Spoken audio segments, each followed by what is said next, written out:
Okay, so we're going to be doing exercise 4, which remember is going to be one motif that we're then going to use in a pattern design. So you want to create one, hopefully, that you like the looks of so that you can use it in your first project in Illustrator.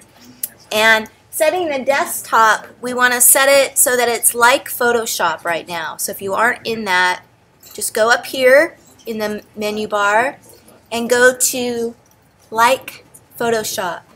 And I'd like for you guys all to follow along, so have exercise 5 open. And if you want, you can make the navigator a little smaller. So we'll squish that up and then maybe make the layers bigger.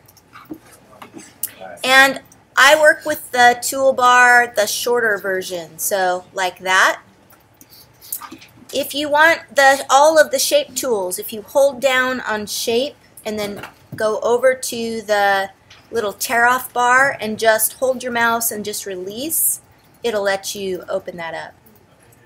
So exercise 4, you're using the shape tool to create any 6 shapes except for the flare tool. So this is the flare, we're avoiding that. And then now we're just going to draw 6 shapes. You can have one of each kind, or repeats of them too. Hold shift when you draw them, and that way they'll be nice and symmetrical.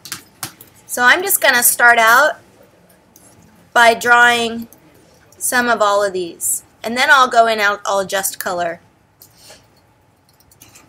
Oh, if you want to change like the sides on a star or the sides on the polygon tool, you can, once you draw the shape, you can double click on it and it'll let you change. So I'm starting at 6, I could go up and have it be more or less. And that's kind of cool, actually. It gave me 2. Alright, now in Illustrator, the little color boxes here are not like Photoshop. We're not talking about foreground, background. We're talking about fill and stroke. And so right now it's reflecting this shape. I've got a white fill and I have a black stroke. If I wanted to change the colors of either of these, I'm going to make sure that the one that I want to change is on top. So if I want to change the outline or the stroke, I just click so that box is overlapping the fill box. If I want to change the fill, I do the opposite. So I click. I'm not clicking these arrows, I'm clicking these boxes. And just like in Photoshop, these arrows will flip back and forth, and then these arrows will give you the default pure black and pure white. So that part is similar, it's just what the boxes actually do that's quite a bit different. Now if you want to change color, just like Photoshop, you do a double click and it'll give you the color picker and you can change it. If you don't want a stroke, you can put the stroke box on top and you can click none. If you want to adjust the stroke, you can do it here, up here in your options bar, or right over here in the stroke panel. So you can go ahead and adjust it so that it's heavy or light. If you're working with lines, you can actually change the end of the line, or on sharp shapes, you can round things off a little. I don't know that I'll see it much on this shape. It slightly changed it to round the corner. So let me zoom in so you can see that. So when I go into the little corner round, notice how it just took off that curve. Now, I'm going to use the hand tool. I'm going to pull this over a little bit now. If you don't want a stroke, with the shape selected with the black arrow, click the none symbol, and then that stroke will go away. And the first part of this, we're starting out, we're just experimenting with coloring, putting strokes on. From there, we're going to run things through effects. And by the way, swatches are here. With Illustrator, you're going to use your swatches a whole lot. You don't really use them much in Photoshop, but with Illustrator, since you're using solid flat color a lot more, you'll find that you use the swatches here. You'll also make your own. So say I want a version of this yellow, I'll double click and maybe alter it slightly. And then I can go ahead and I can drag that color right here into swatches. And actually I think I'd have to do it from here. Drag and drop. No? Well, let me do that. Let me see here. So you can do it back here. Or I could pull these two apart too. Either way. But I kind of like them together. But you can work this way as well. So say you alter the color a bit and you want to save that version, you just drag and drop into swatches. Alright, now the effects are up here, and we're using mostly the distort and transform effects. We might also use the stylize effects like drop shadow, outer glow, inner glow, that sort of thing. But let's start out with distortion. So pucker and bloat does some really cool things.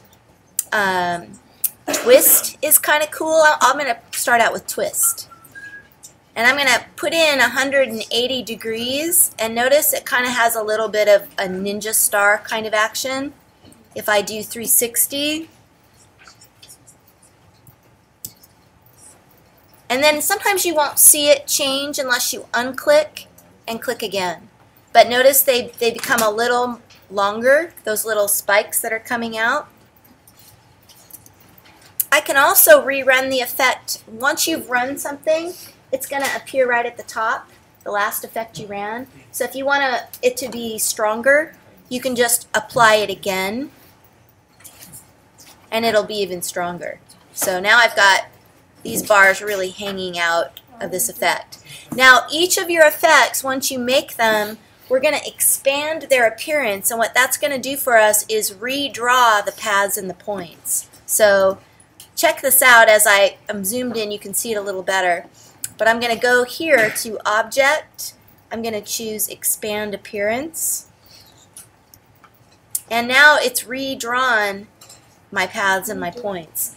The reason that I want to do that for this particular project is because we're going to use motifs made of 6 shapes. We're going to use a minimum of 3 of those. So each of those are going to have 6 shapes. And then we're going to use a lot of them. So it's going to multiply to being a whole bunch of effects. So for this, we're going to switch them all so that they're no longer running effects. They're simply paths and points. That's going to make the computer have less to process. What you'll find if you don't convert them, when you go to move things, it's going to lag, and you're going to see your computer slowly redrawing everything. So take that extra time to go to Object and choose that Expand Appearance button. You can do it, I believe, all at the end if you want to too. Alright, so we're going to be making our motifs, and so just pick colors and then run them through effects. You can also do gradients if you want to. So let's see, I think I'll use, maybe I'll use zigzag on this one.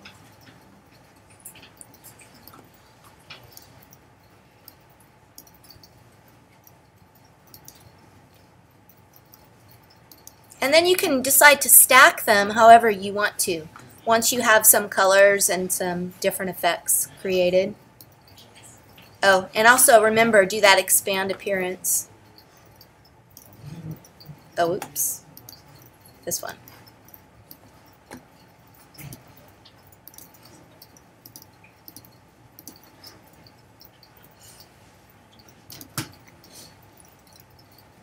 And pucker bloat's always a fun one. Each of these are going to look, different depending on the shape you start with. And then you might choose to have some of the shapes be really tiny, some of them to be larger. You can use them more than once. You have to use at least 6, but you could definitely use more if you want to, especially if you're working with some small ones.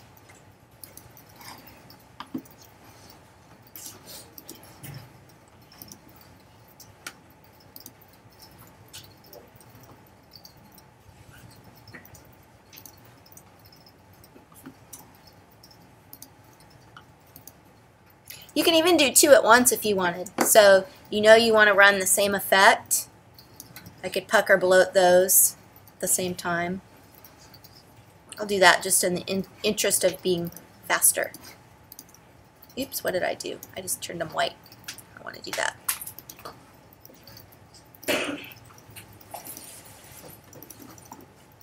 So the thing I really want you guys to get out of this first exercise is knowing how to change color, knowing how to use the effects and then expand them, and also knowing how to arrange them. So you know how to change your stack of objects so that they're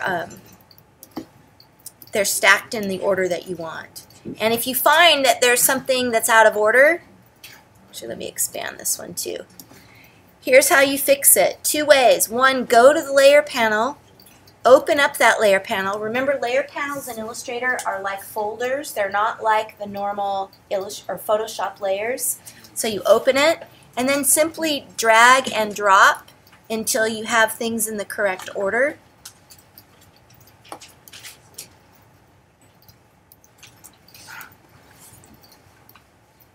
Another way to do it, let me find another one I can change. I like that actually. Okay, so say I wanted this one to be on top of my stack. I can also, oh, it is on top. Okay, say I want this one to be on top. I can also go here, Object, Arrange, and Bring to Front. I can also get there by control clicking or right clicking on the shapes. So we don't have the right click mice, most of us, but if you hold your control key, that's the right click. So you can do it here. So you go to Arrange and say Bring to Front. Bring to Front is going to move it to the top of the layer that it's in. Bring to Back is going to bring it to the bottom of the layer that it's in. And if you choose the just Bring Forward, Send Backward, it's going to move you up one layer or one object at a time. By objects, I mean the paths here. And those paths are defining shapes.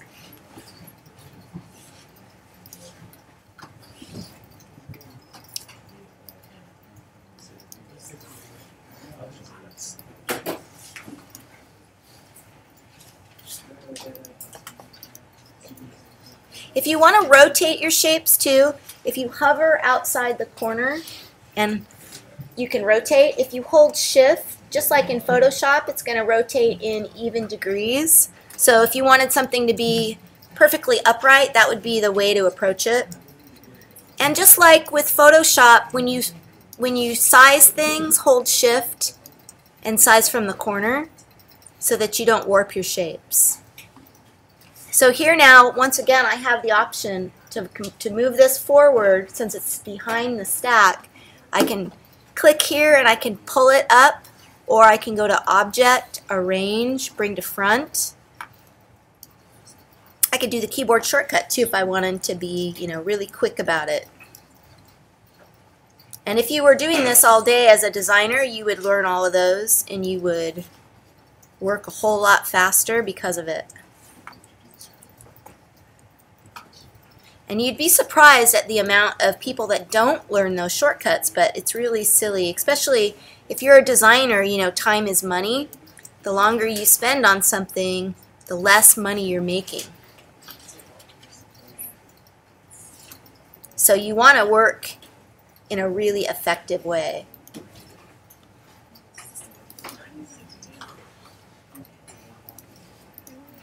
Now, there are lots of swatch libraries through here too, so you can continue to play with color. So you can get to them by going to swatches and going to the lower left-hand corner, and you'll see all of these are color palettes, and some of them have a lot going on. Like this one with art history has ancient, Baroque, Impressionism, Middle Ages, pop art. So when you click on any of those, you're going to get a color palette that was used a lot in that period, which is kind of neat. And some of the other ones are maybe a little silly, but still kind of fun. There's earth tone, foods, corporate, color books, nature. There's patterns. For this project, I'd like it if you don't use patterns, and that's because I want you to rely on making your own patterns with your shapes as opposed to doing the pre-made ones. So let's not use these, but you could definitely use gradients if you want to, or you can use the solid colors. I'm going to check out the color harmony gradient panel. That's going to give me some interesting color. And then if I wanted to switch into radial, which would kind of make sense with this design, I'm going to go to the gradient panel right here, and I'm going to switch to radial. I can also adjust my color. I can adjust where it blends.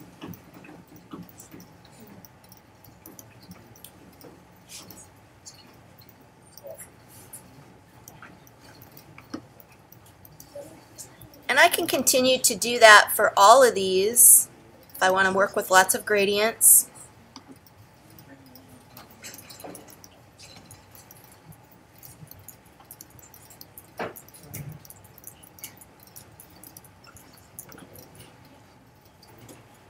I can also remember, I can save those gradients. So if I make a nice one that I want to reuse, I can go ahead and drag it into my swatch panel. So get used to using those swatches. I would always have them open probably, and then, you know, just make lots of swatches and save them.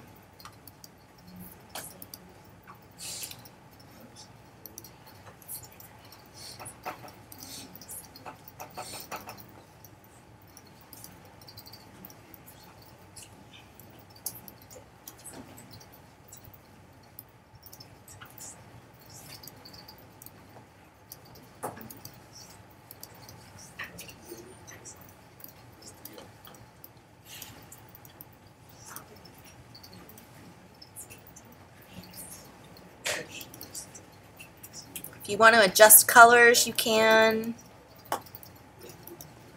on your gradients. Alright, now once you have some shapes stacked and you want to arrange them so that they're nice and even, there's some really nice align tools. And the align tools are right through here. If you go to Window and choose Align, there's a whole panel, or actually it's here as well, or you can get to them here. If you have more than one shape selected, you'll see them. And you're going to want to align so that, you know, all of these are centered in both directions, vertically and horizontally. So to do that, I'm going to pick the one that has the line going through the middle of the shapes in both directions. Now the only one that doesn't really work with, well, if your shapes are not symmetrical, it won't work as well. So you might, if that's the case, you might want to do it by eyesight so that it looks good. But if they're symmetrical, it works. Now with the star, it's symmetrical if you divide it vertically but not horizontally. So that one you can align. I'll show you that star. You can align it this direction but not this way. If you want to put effects like drop shadows and things, you go up to Effect and Stylize, Drop Shadow. Now the default drop shadow is 0.1 inch. I always put an extra 0 there because I find the drop shadow is too far away, the default one. So 0.01 instead of 0.1. And that's going to throw a little drop shadow on there. You can adjust how dark it is or how light it is. But that's optional. You know, if you want to have a little dimension in your shapes, then use those drop shadows. You could also feather it if you want them to be fuzzy. You could play around with scribble. We're exploring as part of this project, so you know, feel free to do that.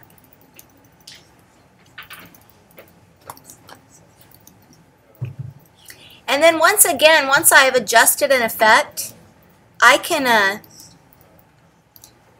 run it.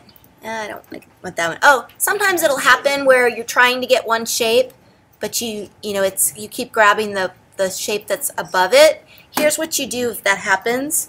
You can control click, which is a right click, and you could say select next object below, or the other way to do it is just manually pick the one that you want. So I'm going to go down here. I wanted this one, or no, wait, I wanted that one to put a drop shadow on. So I'll manually go and grab it. Notice I'm not clicking here on that path. I'm clicking the circle, or to the right of the circle. We'll grab it. And then I can apply my effect. And now I have some drop shadows. The last thing we're going to do to this before we're finished is basically select them all and then group them. So Object, Group, or Command G. And what that does, it links it, just like in Photoshop. So now if I go to move it, it's going to move all together as one.